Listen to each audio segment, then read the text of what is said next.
Hello student, how are you?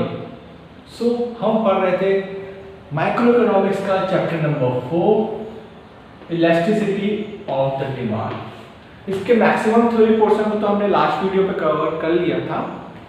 अब जो rest of the theory part है वह है factor affecting the elasticity of demand. उसको आज के वीडियो में कंप्लीट कर लेंगे। उसका कुछ प्रैक्टिकल्स हैं, उसको नेक्स्ट वीडियो में कंप्लीट करते हैं।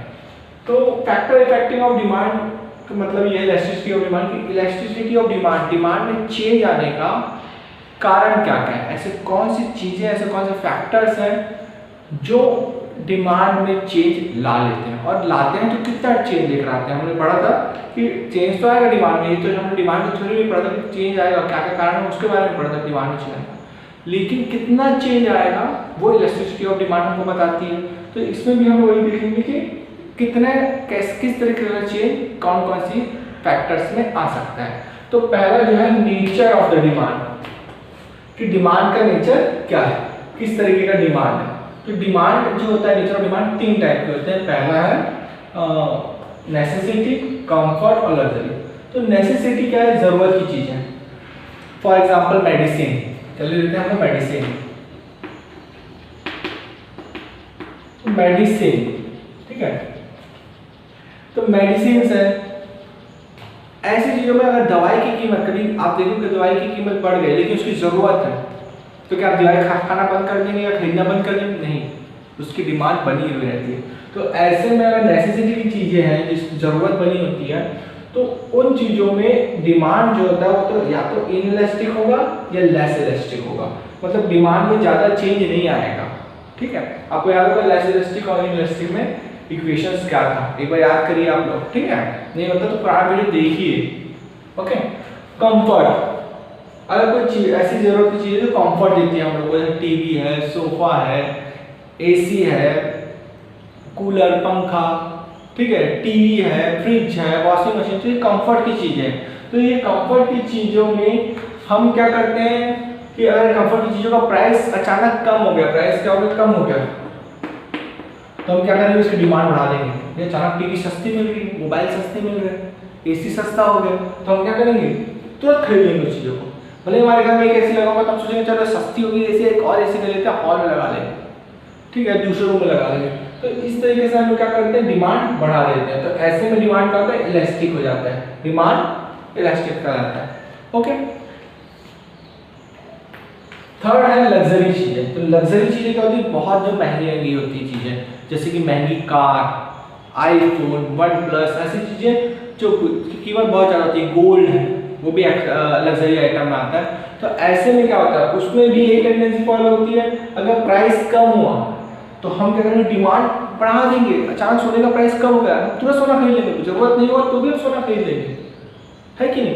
कार अगर सस्ते हो गए तो कार सस्ते होने के कारण हम कार भी खरीद लेंगे, ठीक है, भले घर में रखने की जगह हो ना हो, लेकिन कार हम लोग जरूर खरीद लेंगे।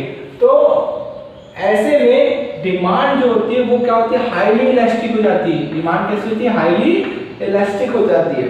बहुत ज्यादा चीज जाता है, बहुत ज्यादा डिमांड बढ़ जाएगी अचानक, या प्राइस इसका उल्टा होगा, प्राइस बढ़ जाएगा तो डिमांड एकदम से कम कर देगी, बहुत ज्यादा कम हो जाएगी डिमांड, कंफर्ट में भी और लग्जरियस आइटम में भी।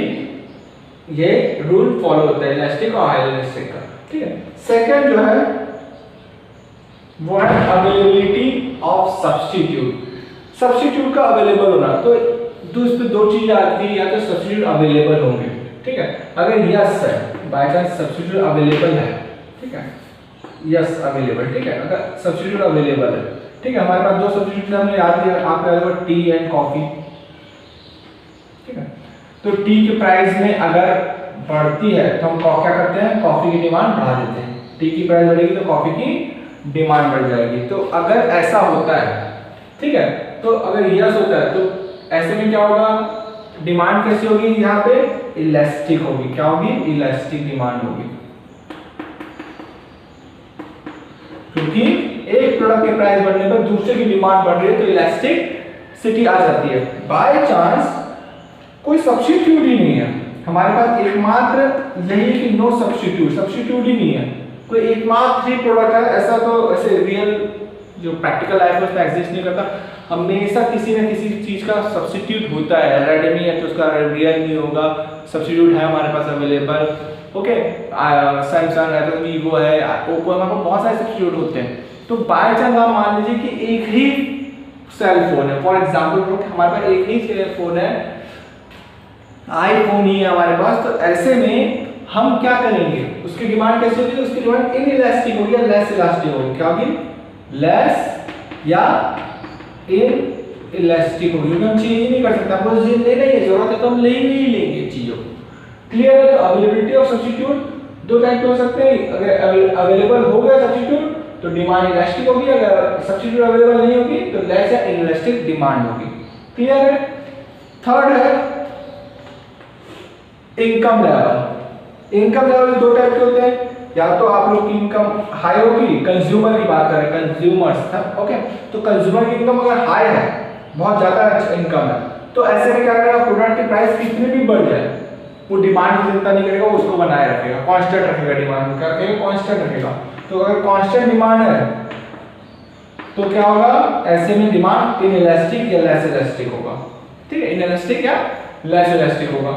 और अगर बेचारा वो लो इनकम वाला है, हमारे समान है, मिडिल क्लास का है, जिसकी इनकम बहुत लिमिटेड है, कम है, तो ऐसे में प्राइस बढ़ने पे डिमांड भी कम कर देगा, प्राइस घटने पे डिमांड बढ़ा देगा। तो ऐसे में क्या होगा, डिमांड कैसा होगा, इलास्टिक होगा। कैसे होगा डिमांड, इलास्टिक। क्लियर? ये तीन factor factoring of demand clear हो गया। आइए तीन और देख लेते हैं। फोर्थ है level of price. Level of price मतलब प्राइस कैसा है, किसी प्रोडक्ट का प्राइस कैसा है। हम कंज्यूमर की बात करते हैं, इसमें प्रोडक्ट की बात करते हैं कि प्रोडक्ट का प्राइस कैसा है। तो या तो प्रोडक्ट बहुत ही ज्यादा महंगा होगा, ठीक है, बहुत क्या होगा, महंगा होगा, या सस्ता होगा। अगर एक्सपेंसिव प्रोडक्ट है, बाय चांस मान रहे कि कोई महंगा प्रोडक्ट है ना, महंगा प्रोडक्ट है, किसका एग्जांपल ले लें, महंगे प्रोडक्ट में हम मान लेते हैं रेफ्रिजरेटर को मान लेते हैं प्राइस कि बहुत ही एक्सपेंसिव प्रोडक्ट है रेफ्रिजरेटर। एक बाइक है, बहुत ज़्यादा एक्सपेंसिव है, दिवाली के समय में उसकी प्राइस मिल जाती है, डिस्काउंट मिलता है हम लोग को दिवाली के समय में, या फिर दशहरा के समय में हो सकता है कुछ गिफ्ट आइटम मिले। तो ऐसे में एक्सपेंसिव जो चीज़ें हैं वो उसका रेट कम हो जाता है। जब प्राइस कम होता है तो हम क्या करते हैं, डिमांड बढ़ा देते हैं, डिमांड बढ़ा देते हैं। प्राइस कम हुआ, डिमांड बढ़ गया, प्राइस बढ़ेगा, डिमांड कम हो जाएगा। तो ये रूल यहाँ पे भी फॉलो होता है। तो ऐसे में एक्सपेंसिव चीजों की डिमांड, इलास्टिसिटी ऑफ डिमांड कैसे होगा, इलास्टिक होगा। कैसे होगा, इलास्टिक। ओके, वैसे सस्ती और चीप प्रोडक्ट्स है, चीप प्रोडक्ट्स है, फॉर एग्जांपल ये चौक ही ले लीजिए, ठीक है, चौक का रेट कम हो गया तो क्या 10 कार्टून खरीद के ले आऊंगा या 100 कार्टून खरीद के ले आऊंगा, या फिर रूम भर दूंगा चौक से, नहीं भरूंगा। तो ऐसे में कोई चीप प्रोडक्ट है जिसकी रेट ऑलरेडी कम है, तो उसका रेट बढ़े या घटे में कोई फर्क नहीं पड़ेगा, मैं उसकी डिमांड इनइलास्टिक या लेस इलास्टिक ही रखूंगा। ठीक है, फिफ्थ। तो आइए अब नेक्स्ट फिफ्थ पॉइंट हम देख लेते हैं, पोस्टपोनमेंट ऑफ कंजम्पशन। पोस्टपोन करना कंजम्पशन को। तो इसमें दो आते हैं, एक आता है अर्जेंट। ऐसा कोई प्रोडक्ट है बहुत अर्जेंसी होती है, उसकी बहुत ज़्यादा जरूरत होती है।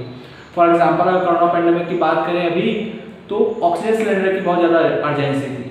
तो ऐसे में उसका प्राइस कितना भी बढ़ जाए हम उसकी डिमांड नहीं कम करते, क्योंकि उसकी ज़रूरत है, हमको अर्जेंटली चाहिए। तो ऐसे में डिमांड क्या होगा, लेस या इनइलास्टिक होगा अगर प्रोडक्ट अर्जेंट है।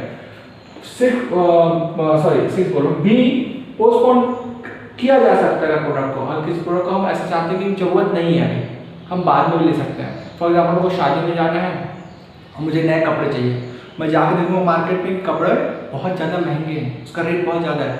तो ऐसे में क्या करूँगा मैं कि भाई रेट बहुत ज़्यादा है तो अभी नहीं खरीदता, डिमांड कम कर दूँगा, मैं नहीं लूँगा। ठीक है, मैं कुछ को बाद में ले लेता हूँ, अभी जो कपड़े हैं उसी से काम चला लूँगा शादी में जाने के लिए। तो ऐसे में डिमांड क्या होगी, इलास्टिक होगी डिमांड। ठीक है, लास्ट जो है वो है नंबर ऑफ यूजेस, कि किसी प्रोडक्ट का यूज कितना है, कितना यूजफुल है। तो इसमें दो आते हैं, more useful, less useful. More useful में हम एग्जांपल लेते हैं मिल्क का। मिल्क बहुत ज़्यादा यूजफुल है, जैसे उसका घी बना सकते हैं, बटर बना सकते हैं, और क्या बोलते हैं, दही बना सकते हैं, छाछ, लस्सी। ठीक है, तो बहुत सारे है दूध के। तो ऐसे में अगर उसकी डिमांड, अगर उसका प्राइस कम हो जाता है, उसका प्राइस क्या हो जाता है, कम हो जाता है, तो उसकी डिमांड में बढ़ा दूंगा। क्यों? क्योंकि बहुत ज़्यादा यूजफुल है। मैं सोचूंगा मैं घर पे पनीर बना लेता हूँ, दूध तो और सस्ता है, घर पे दही बना लेता हूँ, घर पे घी बना लेते हैं। तो ऐसे में क्या करेंगे, हम उसकी डिमांड को बढ़ा देंगे। तो ऐसे में डिमांड क्या होगी, इलास्टिक होगी।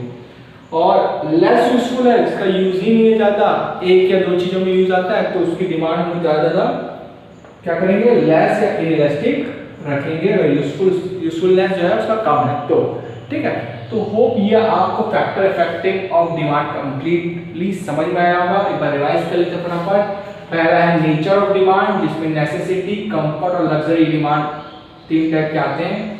सेकंड है अवेलेबिलिटी ऑफ सब्स्टिट्यूट, तो इसमें भी दो चीजें पढ़ी हमने, अवेलेबल, यस अवेलेबल है सब्स्टिट्यूट, या नहीं उसके अवेलेबल नहीं है। ठीक है। थर्ड है इनकम लेवल, और लेवल ऑफ इनकम किस तरह का, कंज्यूमर का, हाई इनकम लेवल है या लो इनकम लेवल, उसके बारे में पढ़ा। फोर्थ है लेवल ऑफ प्राइस, किसी प्रोडक्ट का प्राइस कैसा है, बहुत ज्यादा एक्सपेंसिव है कि सेकंड चीप है। फिफ्थ है पोस्टपोनमेंट ऑफ कंजम्पशन, कि प्रोडक्ट जो हम ले रहे हैं, जो हमारे को कंजम्पशन की चीज चाहिए, वो बहुत अर्जेंसी है उसकी, या उसको पोस्टपोन किया जा सकता है। लास्ट में नंबर ऑफ यूजेस पढ़ा, जिसमें देखें कि जो प्रोडक्ट है वो ज़्यादा मोर यूजफुल है या लेस यूजफुल है, तो उसके हिसाब से हमने उसके इलास्टिसिटी ऑफ डिमांड को जाना। होप आपको ये थ्योरेटिकल जो पार्ट है इलास्टिसिटी ऑफ डिमांड को कंप्लीटली समझ में आया होगा। इसके बाद के वीडियो जो है वो हम प्रैक्टिकल कुछ क्वेश्चन है उसके ऊपर बनाएंगे, ताकि आपको प्रैक्टिकली जो प्रैक्टिकल क्वेश्चन है उसके कंसेप्ट क्लियर हो जाए। होप आपको मेरा एक्सप्लेनेशन समझ में आ रहा होगा। वीडियो को लाइक करें, अपने दोस्तों को शेयर करें। अगर कोई चीज़ें छूट गई है, आपको समझ में नहीं आई है, तो प्लीज़ कमेंट सेक्शन में मेंशन करें। Thank you.